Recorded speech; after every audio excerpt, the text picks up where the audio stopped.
What's up, real world climbers? We have a really special video for you. I'm super excited. We have a special guest that is actually going to be joining us here in the headquarters. And this will be the first time they're seeing like the full progress, because at the time I'm recording this, I haven't quite fully released all the videos on the build process yet. So I'm excited to catch their first reaction, and I think it's going to be a super cool collaboration. So check this out.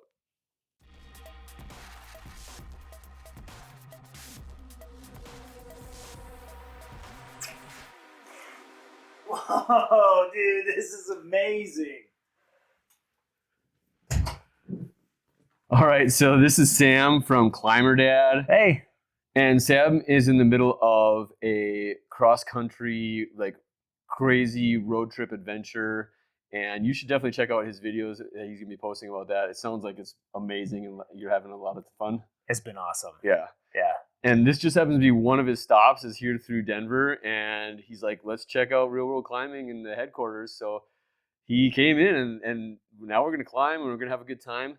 I would love it if you get to know Sam, get to know Climber Dad, and check out all the stuff he's doing, because he's definitely putting some good stuff out into the climbing community, and I know you'll find a lot of values. Yeah, so we're just going to go ahead and climb, and Sam's going to check out some of the routes we have, and honestly just enjoy the space, I'd say. Like, just see, because you build walls and you and design walls. this is such a cool space. It's really awesome that you have this whole building right here where you can just make it your own. Yeah. That's really cool. Yeah, we had the space limitations and we were like, what is possible? And it was such a fun experience of like what's possible and the creativity. So we were chatting offline before we hit record about the creativity of climbing and building climbing walls, and it's going to be pretty sweet.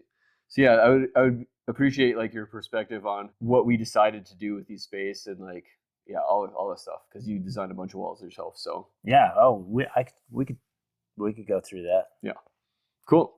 We're gonna get going here and get some climbs in and just have a good time as buddies. All right, I like your practice draw. Yeah, that's one of my things with climbing is like, okay, I do all this training and then I get out on the real rock and I fumble clips and it messes with my head. Like, Yes, I'm not even on hard things. Like if I fumble a clip, it messes with me for the rest of the climb. So like this is something I want to get better at. So do you have like when you're practicing? Do you have like a small tail? But I have a rope that I just tie around my belt loop. It just. Oh, you don't even harness up. You just put it right here and yeah. then just. Yeah, and then as you climb it, let it trail pulls itself out through. Yep. That's cool. I'm gonna have to climb this brown one. Yeah, any feet on that one, and then it's just a really good body warm up because they're just big moves and twisties and stuff. So.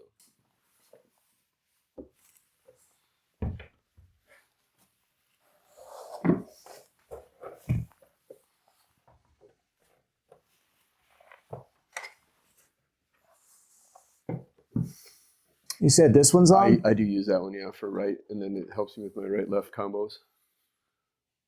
And then, right there. Yep, and then it goes up underneath the joist.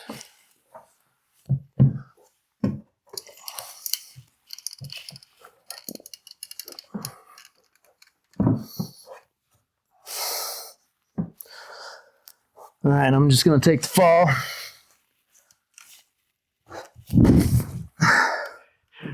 I mean, it feels pretty big, doesn't it? That's a big fall for a home wall. Yeah. That is a big fall for a home wall. And open feet or? Yeah, open feet for all these warm-up ones. Or like, I mean, this isn't technically a traverse, but like all the traverses, we just say open feet. Okay. So they'll probably change a little bit as we fill out every T-nut, because there'll just be so many more choices.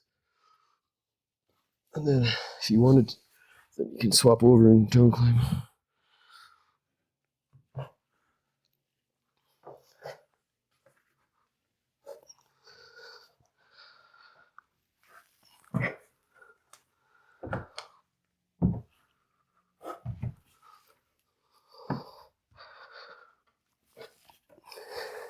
As you can see, like we have a lot of T-nuts available, so eventually we're gonna spray wall this whole thing out.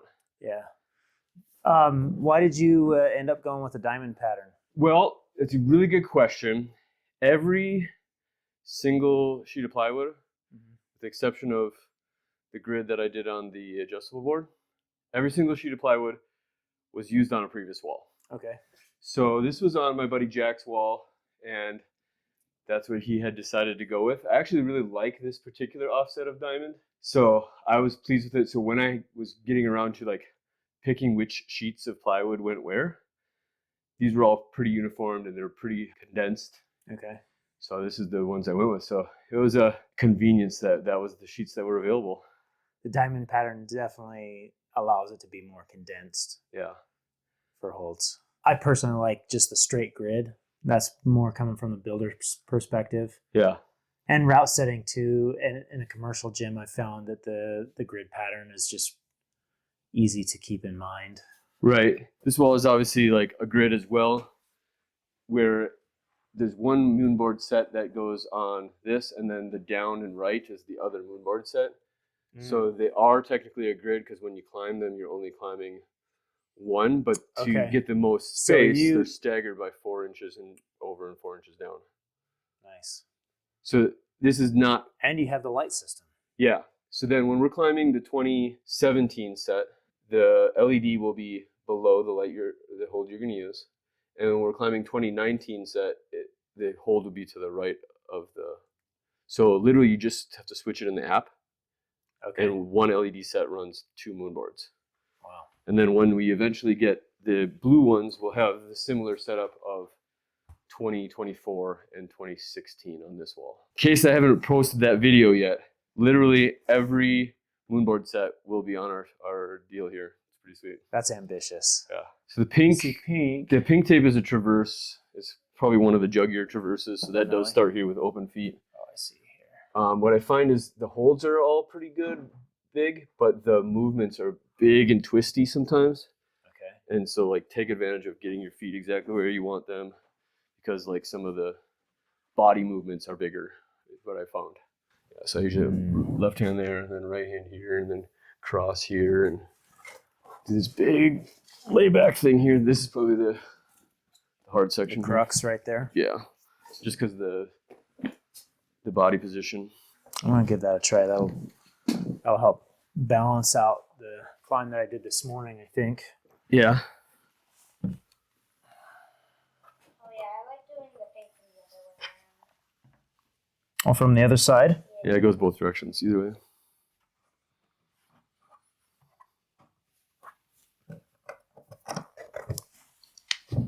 That's kind of confusing going to that like page that's not. Oh, good wide move, nice. Good compression move.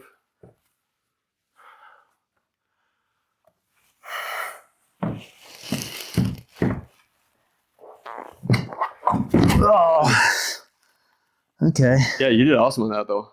Oh, thanks. It's super hard to read, and I find that it is pretty like sequence specific, where you want to have a certain hand in a certain place. So how you did that big compression move was really impressive. Thank you. I find like my body from injuries in the past, it doesn't move the way that I want it to move all the time. Yeah. Pretty stiff climber. Yeah, I find like even one climber to the next, certain parts of me are really stiff, and like certain parts, like I feel like my shoulder flexibility is pretty good. Okay. But then like my high step flexibility on the lower body, but I can't even get to 90 degrees on like a splits. Okay. So like certain other things I can't So do. you could go like really high with your feet, but you can't go. I'm like the opposite. Right. Yeah. So it's like, okay, you got to figure out what works for your body, right? Yeah. Each climber's style. So like, I don't know. These types of things fascinate me because you could say, oh, this is the right way to do it, but is it not? Might not be for your body. Yeah. I'm very twisty in my style, and Jack, my climbing partner, is very like square on and more powerful.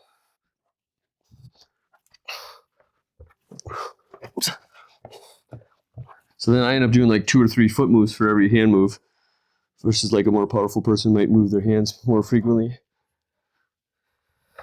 I think that's good to have that foot movement. So what's been your favorite part of the trip so far? That's really, really hard to say. I'd say probably where I was at when I recorded my Easter message. That was just a really spiritual experience.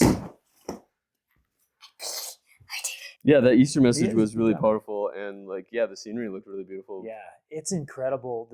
The rock is tricky. Like you're looking at the rock and it's the Humbug Spires in Montana. So if you're familiar with it or anybody watching is familiar with it, it's really, really crumbly. Like bad. So you can look at a wall and you're like, oh, this move that right there, oh, that'd be amazing. And then you get up there and it's like, if I touch that, I'm dying. Because this massive flake is just going to come off. So in that regard, like you got to really be careful, and it detracts from the climbing. But the beauty of it and the way that everything is laid out is incredible. That's cool. So if you're ever by Butte, Montana, just taking a half an hour to just drive up to the Humbug Spires just to look it'd be worth it. That's cool. Yeah, I definitely want to travel more and experience more. Yeah. So what made you decide to do the trip in the first place? Like, it's just something that I've been wanting to do, and I've actually been planning it for 6 months. Yeah. Hard planning it for 6 months. Just the adventure of it. Yeah. And right now you have a lot of people that are maybe, and I get there too. You get to this point where you're like kind of down on humanity, like, oh man, we're not doing that great as a human race. But then you put yourself in a position like this and you realize like, no, actually we're doing amazing. We're doing really well. Yeah, when you take the society part, when you take society or whatever, governments and society out of it and you get down to like individual people, like we're way closer than we think, like as far as similarities. So it's a big adventure, and you're doing a lot solo as far as like the drive back and the planning, but you've been working on like seeing people too and incorporating the climbing community as well. Yes. Yeah. I want to say everything has been solo as far as the movement and where I'm going, but I always run into people, and then I am visiting family. Like I'm traveling across the country in a truck that I just bought 7 days ago. Yeah, that's so nuts. Yeah.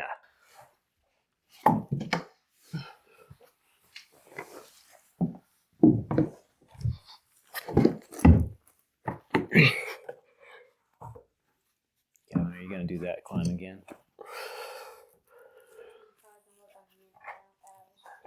So you got that project. It's next project. Okay.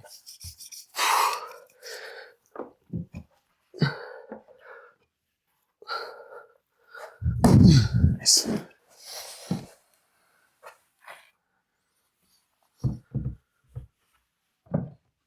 So you kept your feet. Yeah, I did a lie back into that orange one. There you go.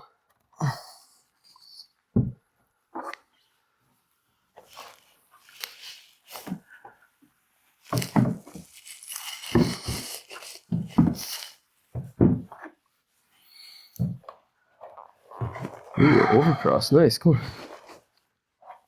Yep.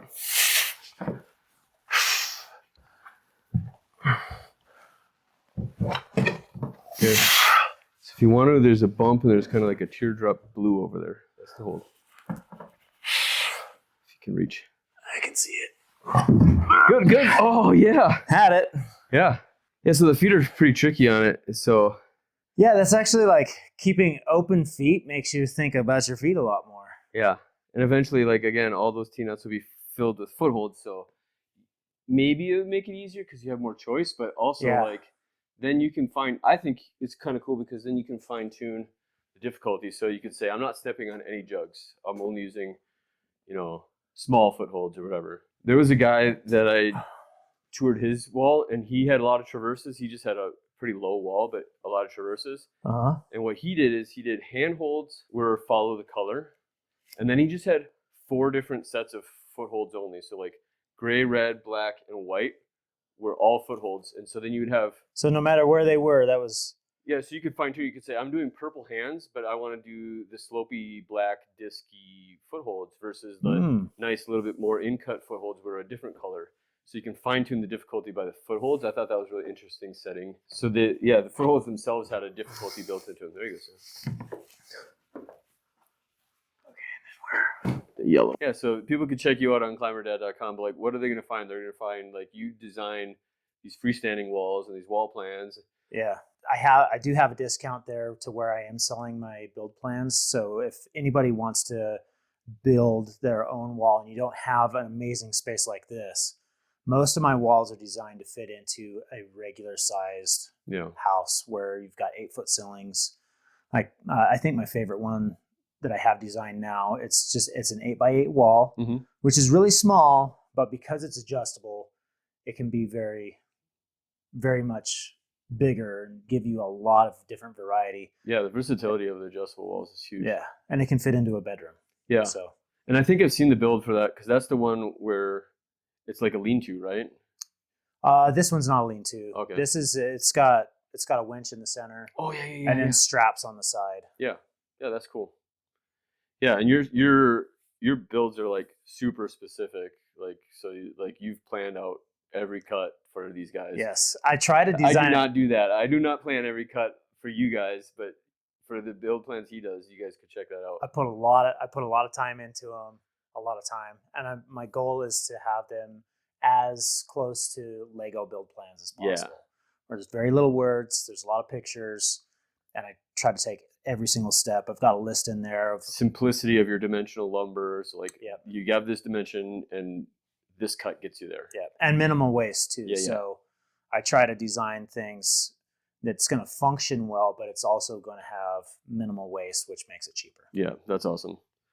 Yeah, what I think is so cool is like Sam and I, we both are in the home wall space, but like we also we overlap for sure, but also like we also have kind of our specialties, which is pretty cool. Yeah, there's a lot different. Like we were talking about before we started. I get a lot of people asking me for consulting on their specific wall, and I've got to turn them away because I don't. Yeah. I just don't have the time. Right. And that's where you want to, that's where you're more at is those specific walls, what you've got here. Yeah, for me, it's like my model is a consulting model, so I'm not literally telling them make this cut at this angle or at this measurement. So I'm more of like, what does your space allow? What are your climbing goals? Because you might want to excel at a certain angle or you might want to be a boulder versus more endurance for ropes. And so I can help you design a wall that gets the most out of your available space. And then the flip side is then the second part of my consulting is not cut here at this measurement because it's impossible to do in every space is unique. When you just wouldn't have enough time to. Yeah, so every space is unique. So instead of doing that, I let you, the client, make the individual measure twice, cut once kind of concept, but I tell you this order of operations.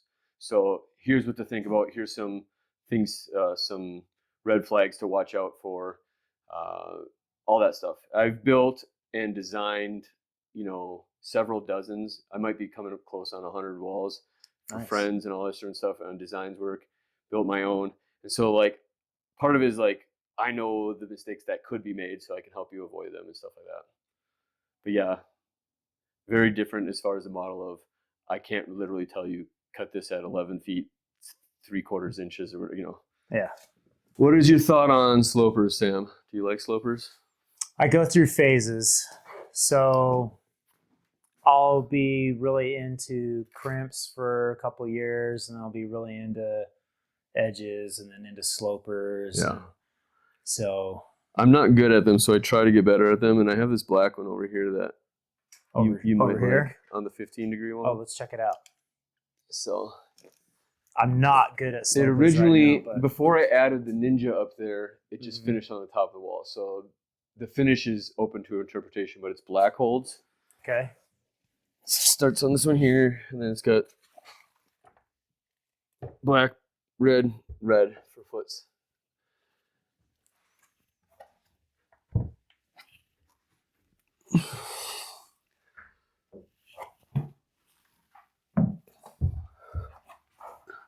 So then what I've been trying to do is figure out where I want to go from there. So I've been doing another red. I know I did this. That's what I did.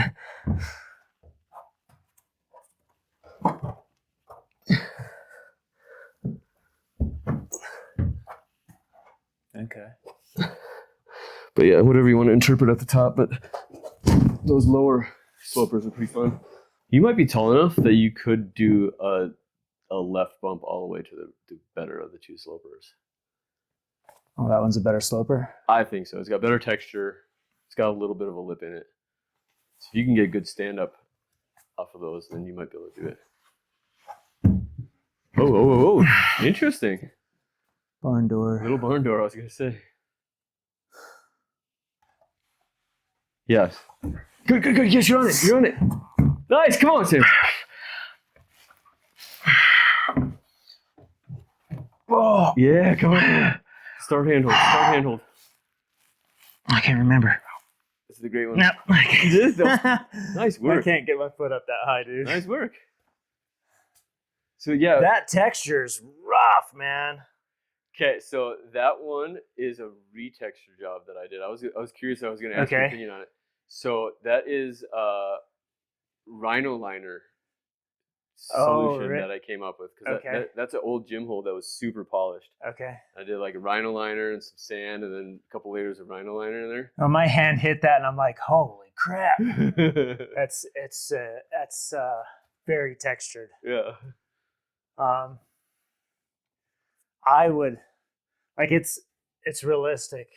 Like you can definitely hit holds like that. And it hasn't been used a ton, so I'm sure it'll wear down some. But yeah, if it's rhino liner based, it probably. Yeah.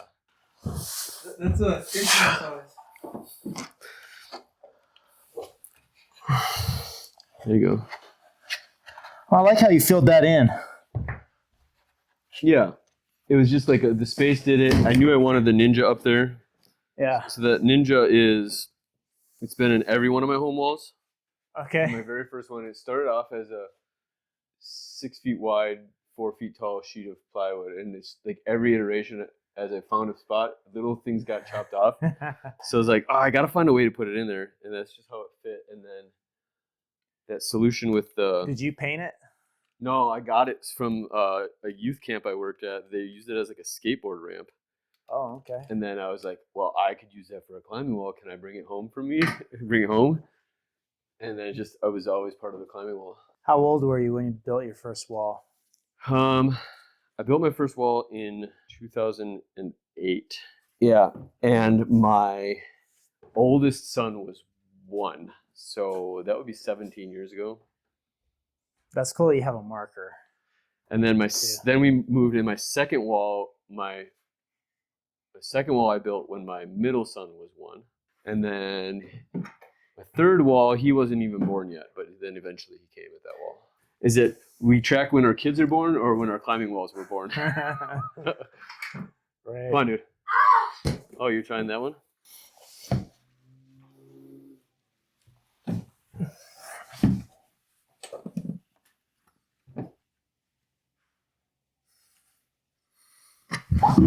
Ooh, sideways dino move. Nice.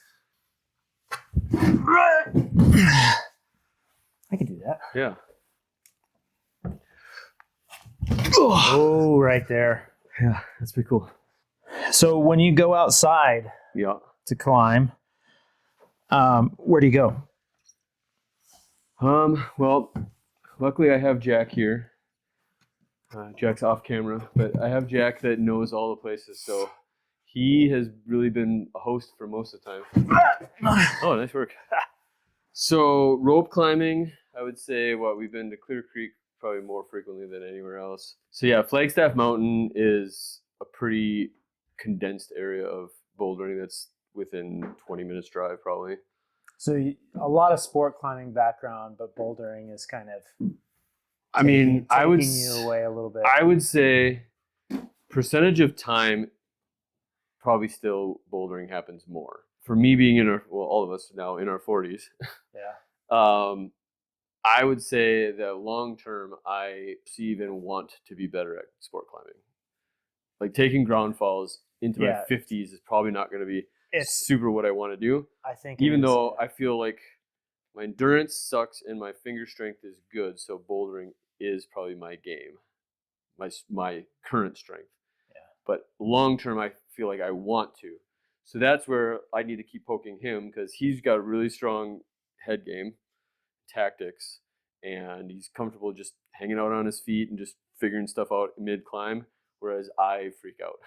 Okay. So like I need to learn from him on like a lot of the head game stuff and tactics stuff. And we both have different climbing styles, so like I learned from his climbing style to be more powerful. Hopefully he's learning a few things from my twisty style. So Jack, when you go out, it's like the fear doesn't get in your way so much. After I fall a couple of times, I'm fine. Like I can take huge falls after I like do a couple. When you go out, do you purposely fall? Do you ever just like, hey, I'm going to take a fall so you can get it out of the way, or? If I'm feeling scared for some reason and it's like a safe fall, then sometimes I'll purposefully take a fall. Okay. Sometimes I'll just jump off and because it's safer rather than slipping off too. When I rope, and this holds me back a lot when I rope up. I've never taken a fall. I will down climb. You've never taken a fall ever? Not outside. On sport bolts or trad or both? All of the above. I've been climbing for a long time, so I should have taken many falls, but whenever I feel like I'm up in that space where, oh crap, I'm unsure of this move, I down climb. The other thing, I was going to talk about this in a way future video, but I'll talk about it now since we're on this topic, but is for me and just the busy life and not getting outside as frequently as I would want to, I feel like I put undue like performance pressure on like, oh, this might be the only time I get out this month. So I got to send. And so then like, Yeah. And so then I'm trying to like, I'm not even trying to project. I don't even know if I've ever really truly projected something because it's like, oh, I don't get out frequently enough. So that's part of like a life logistics thing, but it's also like, it gets in my head like, all right, I should try to send now versus like actually project it and figure it out. So is that a good thing for you or a bad thing? No, I think it's a bad thing. I think it gives me performance anxiety, to be honest. It makes me overgrip. It makes me, yes. Again, like we were talking about before, if I fumble a clip, it knocks me off, you know, and I'm not in the right headspace. So part of those are things that I recognize and need to work on. I'm the same way with that. And I've noticed too, like when I'm out climbing, because I'm trying to create content as well, when I hit that record button, yeah, performance anxiety. And it's a real thing. Like I'll hit that button and maybe I just did that problem. I'm like, oh, this is a sweet problem. Let's get some video of it. And then now I can't do it, or I'm just falling off of it all the time. Yeah. Because there's a little bit of extra pressure, and then all of a sudden, yeah, your muscles you're just over trying. I think if you look at it with the right perspective of any like system sport, it could be tension, kilter, moon, all of them. If you look at it the right perspective of it's a tool. Yes. It's not climb. It's not. I mean, it is climbing, but it's a training device. Then it's a little bit different. Like, I mean, we've been doing about 3 days a week, and we moonboard one of them, and then we do other stuff the other days, or we'll moonboard at 25 degrees, which feels completely different than 40 degrees because it feels like everything's longer, and even the body movements feel different at 25 versus 40. Yeah, because you know the hypotenuse of the triangle when it's up here is longer than when your feet are closer. Yeah, it's totally different. And the holes feel a lot bigger too. Yeah. It's never really, can I hold on? It's more like, can I reach it? Or can I get to it without spinning off as I'm going? I think style specific. So like my hardest moonboard climbs have all been crimpy and in my style. And then the other one, I could fail on V4s that are. You can still do a lot of the V6. Yeah, when I was doing my challenge. So in 2024, I did a challenge where I was doing 2024 V points of benchmarks. Okay. And so I had his 2 moonboards and my moonboard. So I had lots of choices. And yeah, I mean, I was doing a lot of moonboarding, systems climbing, but moonboarding is a technique. Like how to moonboard is a different style of climbing. It seems so you just figure out like, oh, these holds are best, and you just figure out the body movements and a certain hold. Then you just already have it programmed in your mind how you need to hold that hold, no matter which way you're coming at it. Yeah, like it helps with route reading. So I was able to read and like, okay, using that hold, I know I want my body this way, and I'm going to this hold next. And so I could reverse engineer things, and I could pretty much predict what the beta was going to be. But then there was still, sometimes it was not the same. Okay. At 40, because most of my climbs were at 40, there's this technique of like he was saying, like how you pull with your toes instead of just standing on things. You're using your toes like fingers more. Pull pinky toe side, so like allow the back steps and drop knees. You don't just stand on it. You pull with the pinky toe in.